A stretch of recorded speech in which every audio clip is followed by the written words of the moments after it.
عليك يا رسول الله. الصلاة والسلام عليك يا حبيب الله. الصلاة والسلام عليك يا شافع المذنبين. الصلاة والسلام عليك يا رحمة للعالمين.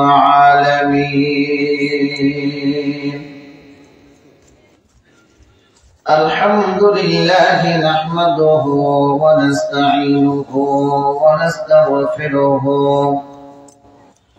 ونعوذ بالله من شرور أنفسنا. من يهده الله فلا مضل له ومن يضلل فلا هادي له.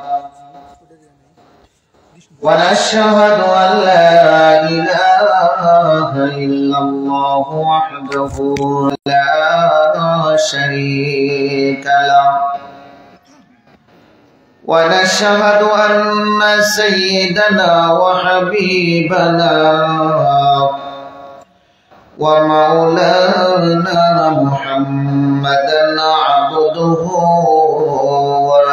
ورسوله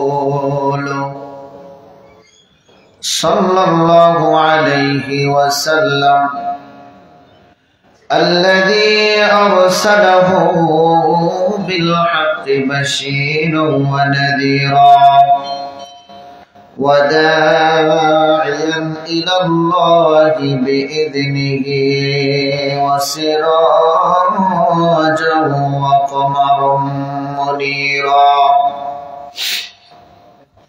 أما بعد فقد قال الله تعالى في كلامه المجيد وفرقانه الحميد.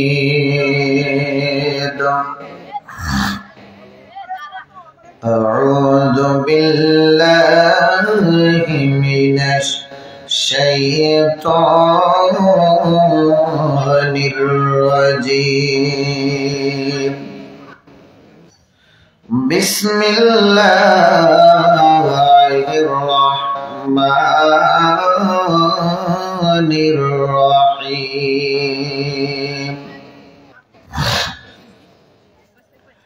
إن الذين آمنوا وعملوا الصالحات كانت لهم جنات الفردوس نزلا خالدين فيها لا يبغون عنها حولا. قل لو كان البحر مدادا لكلمات ربي لنفد البحر. وقال تعالى في شان حبيبه ورسوله صلى الله عليه وسلم: إن الله وملائكته يصلون على النبي يا أيها الذين آمنوا صلوا عليه وسلموا تسليما. اللهم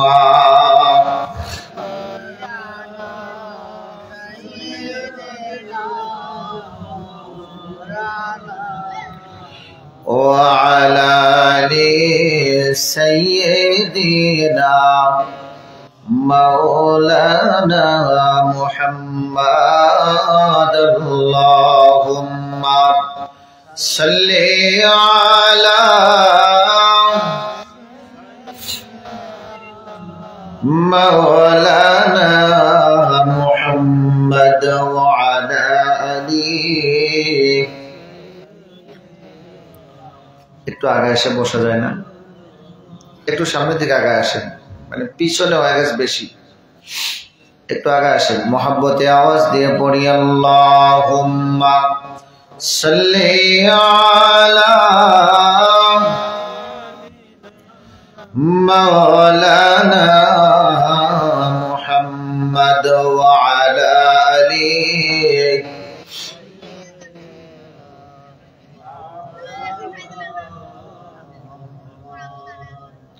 আমি কবে যাব রওজার কিনারে,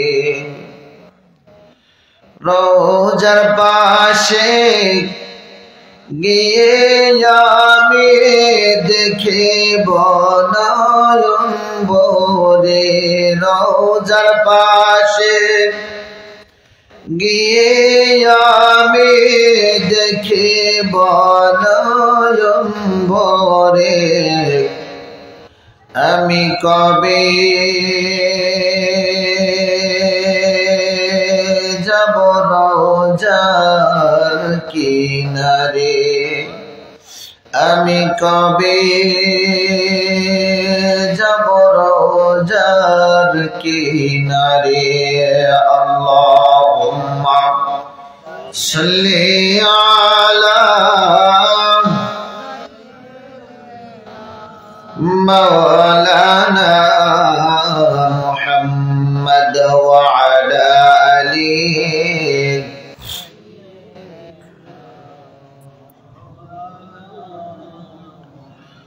লা ইলাহা ইল্লাল্লাহ, লা ইলাহা, লা ইলাহা ইল্লাল্লাহ, লা ইলাহা, জোরে লা ইলাহা, লা ইলাহা ইল্লাল্লাহ, লা ইলাহা, লা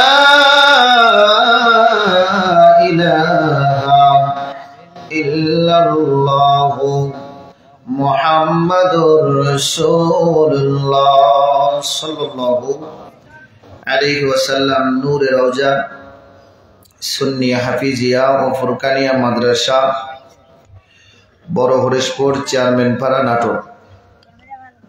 আজকে এই বিরাট ইসলামী জালসার সম্মানিত সভাপতি আল্লাহ পাক রব্বুল আলামিন সম্মানিত সভাপতি সাহেবকে সুস্থতা এবং নেক হায়াত দান করুক, বলেন আমিন। আজকের মাহফিলের প্রধান অতিথি, বিশেষ অতিথিবৃন্দ সহ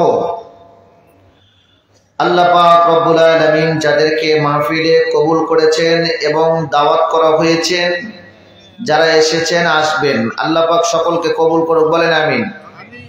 মঞ্চে উপবিষ্ট দিনদার, পরহেজগার, ইমানদার, মুত্তাকি, আশিকে রাসূল ভাই এবং বাবাজিরা, পর্দার অন্তর আড়ালে মা এবং বোনেরা, সকলকে সঙ্গে করে নিয়ে মহান আল্লাহ পাকের দরবারে লাখো কোটি শুকরিয়া আদায় করছি যে আল্লাহ সুবহানাহু ওয়া তাআলা মহিয়ান, গরিয়ান, সর্বশক্তিমান, যিনি আমাদেরকে আজকের এই জান্নাতি বাগানে জান্নাতি মেহমান করে কবুল করেছেন, আসার মতো বসার মতো সুযোগ করে দিয়েছেন। এজন্য শুকরিয়া আদায় করে বলি আলহামদুলিল্লাহ।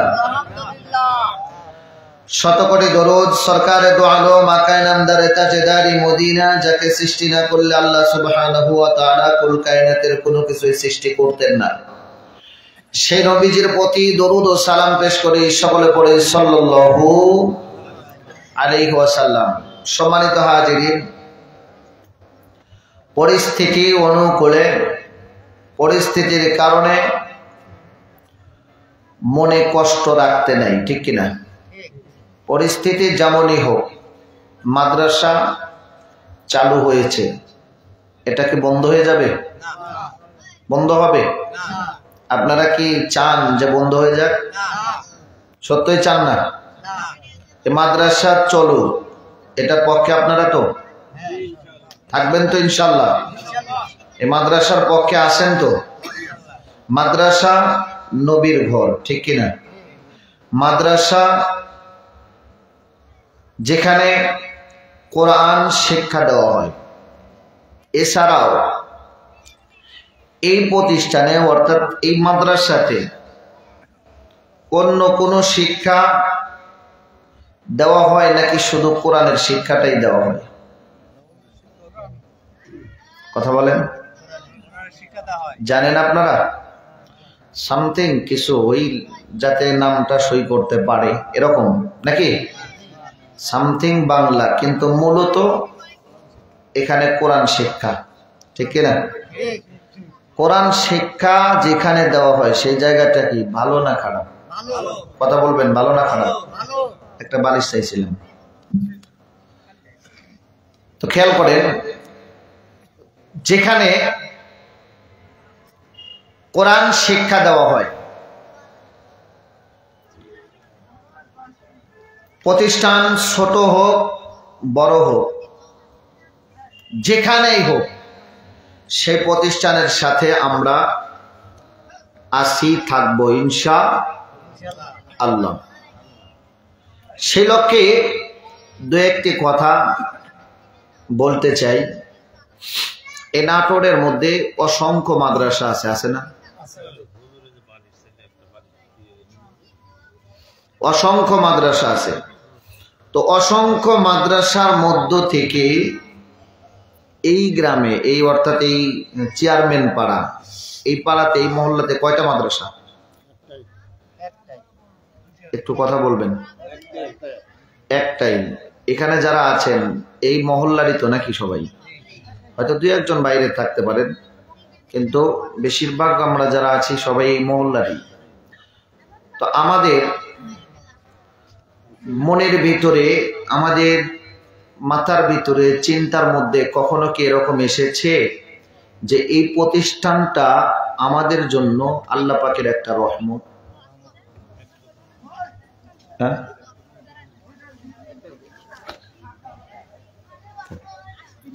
এই প্রতিষ্ঠানটা আল্লাহ পাকের পক্ষ থেকে আমাদের জন্য রহমত। এই কথার সাথে কি আপনারা একমত? কেন এটা বললাম? কারণ হলো এখান থেকে যেই শিক্ষাটা দেওয়া হয় ওই শিক্ষাটা কোরআনের শিক্ষা। এখান থেকে কোরআনের তাফসীর শেখানো হয় না, নাকি বলেন? এখান আমার কথা বুঝতেছেন কি? একটু ভালো করে বুঝবেন। এখান থেকে কোরআনের তাফসীর শেখানো হয় না, এখান থেকে শেখানো হয় কোরআন শরীফ পড়া। কি করা? কোরআনটা যেন সহি শুদ্ধ করে পড়তে পারে, নাকি? হাফেজ যারা কোরআন শরীফটা শুধু মুখস্থ করতে পারে, মুখস্থ বলতে পারে, মুখস্থ করতে পারে, এনারা কিন্তু মৌলানা না, তাফসীর কারক না। তাফসীর পড়তে গেলে আবার মৌলানা হইতে হবে, আরেকটা ক্লাস, মানে আলাদা ক্লাসে পড়তে হবে। তো এইটা হলো প্রাথমিক অবস্থায় আমরা যেটা জানি যে মুক্তব নাজেরা, মানে মুক্তব নাজেরা একই হেফজ বিভাগ, অর্থাৎ দেখে পড়া আর না দেখে পড়া। একজন দেখে পড়তেছে, একজন না দেখে পড়তেছে। মূলত হলো কোরআন শরীফ শুদ্ধ করে যেন পড়তে পারে। আল্লাহ পাক রব্বুল আলামিন বলেন, ওয়ারাতিলিল কুরআনা তারতিলা, তোমরা তারতিলের সহিত সুন্দর করে বুঝে, সুন্দরভাবে বুঝে এরপরে শুদ্ধ করে কোরআন তেলাওয়াত করো। আচ্ছা, একটাবার একটু চিন্তা করেন তো, আমরা যখন পৃথিবীতে এসেছি তখন কথা বলতে পারতাম?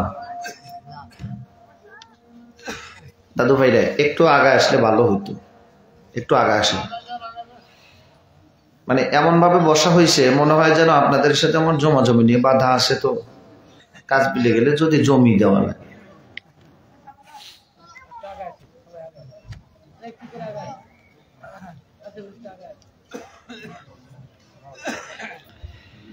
কোরআন পড়িয়া যে যাবে মরিয়া কবরে কাঁদবে একা একা মানবরে কবরে কাঁদবে একা একা কোরআন না পড়িয়া যে যাবে মরিয়া কোরআন না পড়িয়া যে যাবে মরিয়া কবরে কাঁদবে একা একা কেউ না দিবে তারে দেখা মানবরে কেউ না দিবে তারে দেখা কবরে যখন যাব কেউ কি আমার আপনার সাথে যাবে যাবে আচ্ছা আমরা এখানে যারা আছি আমাদের মধ্যে আব্বা বাবা এই পৃথিবীতে নাই কার কার হাত তোলেন তো দেখি মাশাআল্লাহ অনেকগুলো মানুষ হাত নামান মা নাই কার কার হাত তোলেন তো ও মা বাবা দুইটাই নেই দেখছেন হাত নামান অনেকগুলো মানে আপনার 75% অর্থাৎ 100-র মধ্যে 75%ই বাবা মা হারা মানুষগুলো এখানে বসে আছে আশ্চর্যের বিষয় হলো যে বাবা মা যখন অন্ধকার কবরে গেছে যেই সময় বাবা ইন্তেকাল করে মা ইন্তেকাল করেন ওই সময়টা কেউ কবর খনন কাজে ব্যস্ত থাকে কেউ বাঁশ কাটার কাজে ব্যস্ত থাকে কেউ গোসল করানোর কাজে ব্যস্ত থাকে কেউ কাফনের কাপড় কেনার জন্য ব্যস্ত থাকে ঠিক না কেউ আবার ইমাম সাহেবকে খোঁজ করতে যায় ইমাম সাহেবরে একটু খবর দাও হুজুরে খবর দাও অমুক হুজুরে ডাকো আইসা আমার বাবার জানাজাটা করে যায় ফোন দিয়ে বলে হুজুর আমার আব্বা মারা গেছে আমার আব্বার জানাজাটা করে যান একটু দোয়া করবেন ভালো করে বলে না কথা কর না বলে না আমরাও তো এরকম করি নাকি কিন্তু সবচেয়ে আশ্চর্যের বিষয় হলো যদি আমার বাবার জানাজার ইমামতিটা যদি আমি করতে পারতাম মন চায় না কথা কর না মন চায় না আচ্ছা বলেন তো যারা গেছে তারা তো গেছেই এখানে আমরা যারা আছি আমার পরিবার থেকে আমার ছেলে আমার ভাতিজা বা আমার নাতি এরকম মানে আমার রক্তের কেউ আমার জানাজা করুক এমনটা কি আপনারা চান যে আমার ছেলে বা আমার পরিবার থেকে কেউ আমার জানাজার ইমামতিটা করুক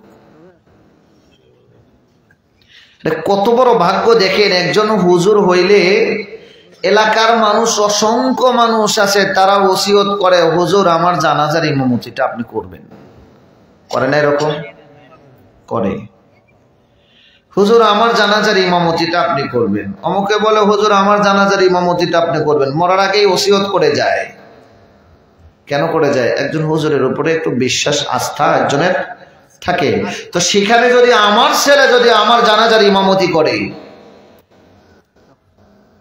ভালো না আল্লাহ বলেন বান্দা বাবা মা দুনিয়াতে থাকতে 7টা দায়িত্ব সন্তানের আছে বাবা মা ইন্তেকালের পরে 7টা দায়িত্ব আছে কয়টা হলো 7টা কয়টা 14টা তাই যার আব্বা মা অন্ধকার কবরে গেছে তার জন্য সব রিসানি করা ভালো কাজ করা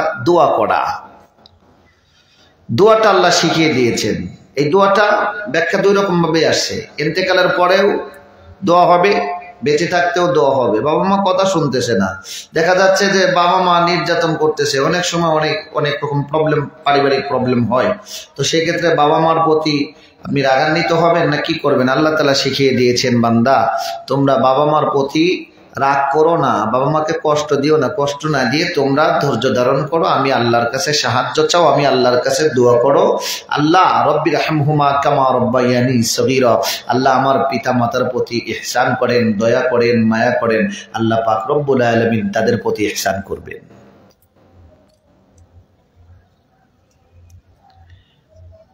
আল্লাহর নবীর সাহাবী হযরতে আবু হুরায়রা রাদিয়াল্লাহু তাআলা আনহু নবীজির কাছে গেলেন, ইয়া রাসূলুল্লাহ, ইয়া হাবিবাল্লাহ, নবীজি, আমি ইসলাম গ্রহণ করার কারণে আমার মা আমাকে এতটাই নির্যাতন করে, লোহা গরম করে, লোহা গরম করে, এই লোহা আমার শরীরের উপরে এই গরম লোহা সেক দেয়,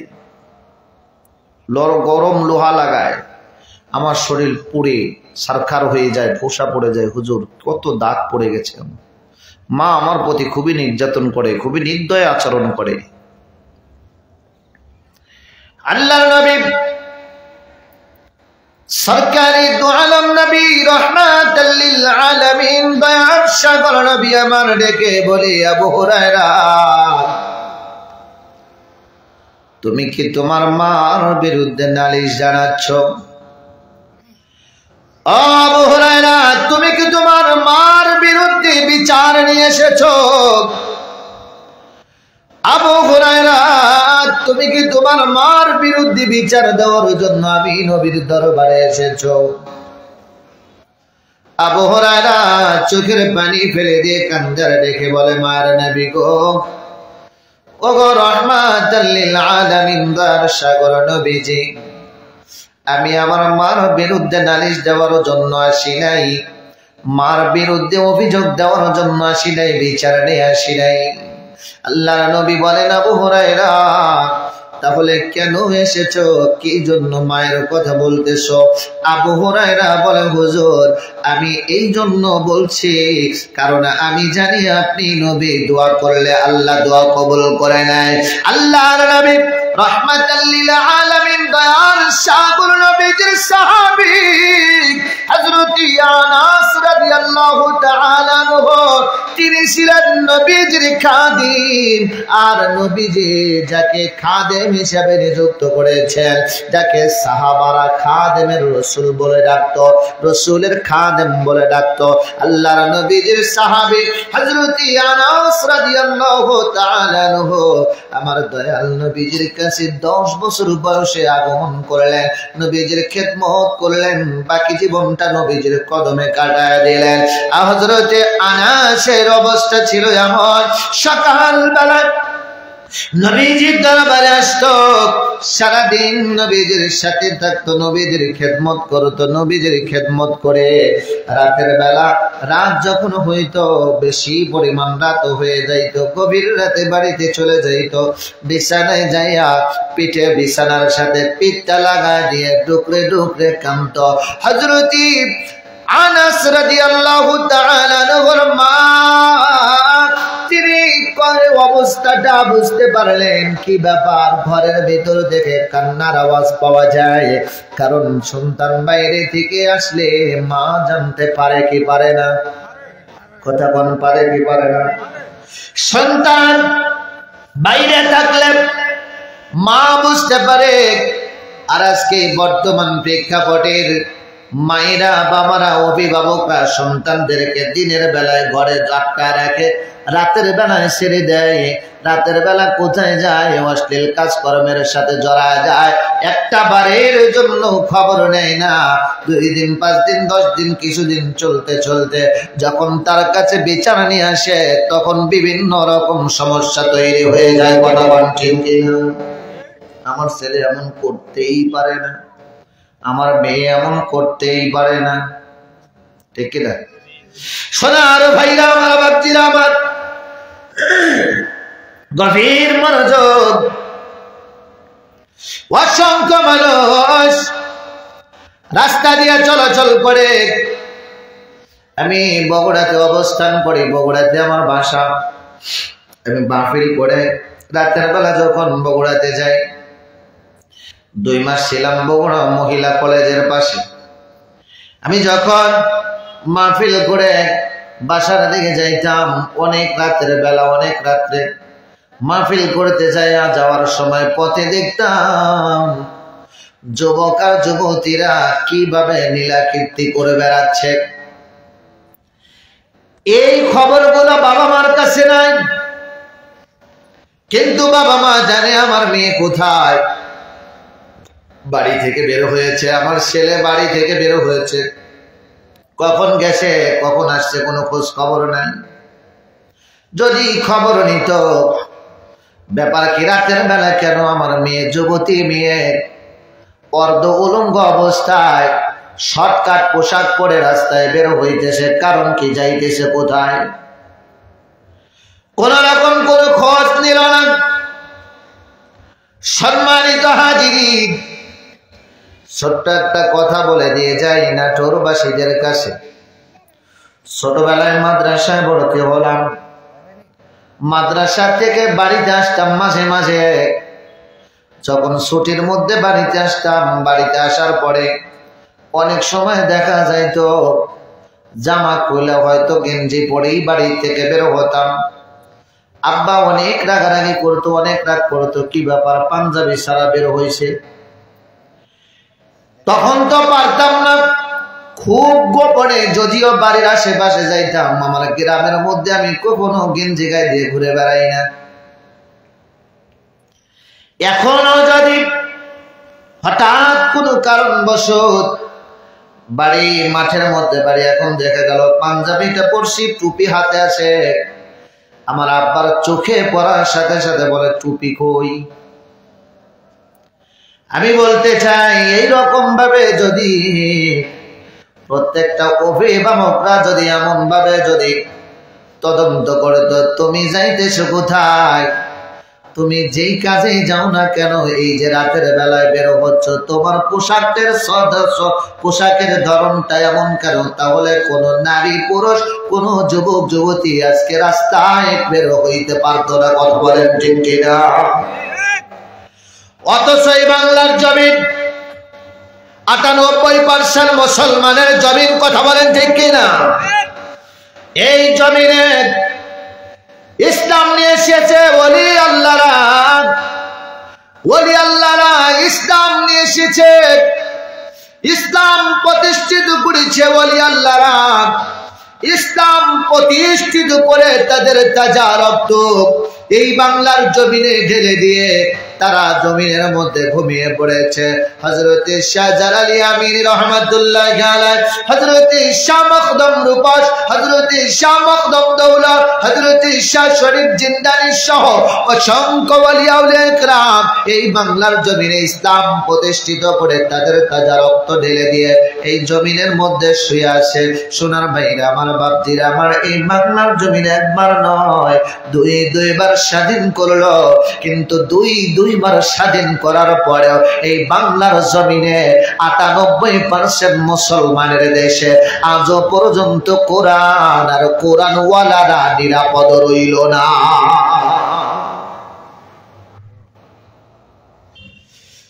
স্বাধীন দেশে কখনো কোরআনের বিকল্প কোনো কিছু হতে পারে না। আজকে যদি কোরআন নিরাপদ থাকত, এই দেশ যদি স্বাধীন হইত, তাহলে এই দেশে গরু চুরি করতো না। কথা বলেন ঠিক কিনা? এই দেশ যদি স্বাধীন হইত, মসজিদে জুতা চুরি হইতো না। ঠিক কিনা? সবই তো ঠিক আছে, সবই তো ঠিক আছে। আগে যেমন ছিল এখনো যদি তেমন থাকে, তাহলে তো সবই ঠিক আছে। স্বাধীন হইল কই? ব্যক্তি শুধু ঘুরছে নাকি? আগের নেতাও টাকা খাইতো, এখনকার নেতাও টাকা খাইতো। আগেও গরু চুরি করতো, এখনো গরু চুরি করে। ঠিক কিনা? সে যেদিকেই যাক না কেন, রাজনৈতিক কথা আমার না, আমার হলো মহল্লার কথা, সমাজের কথা, পারিবারিক অবস্থান থেকে আমি বলছি, আমাদের অবস্থানটা কোথায়।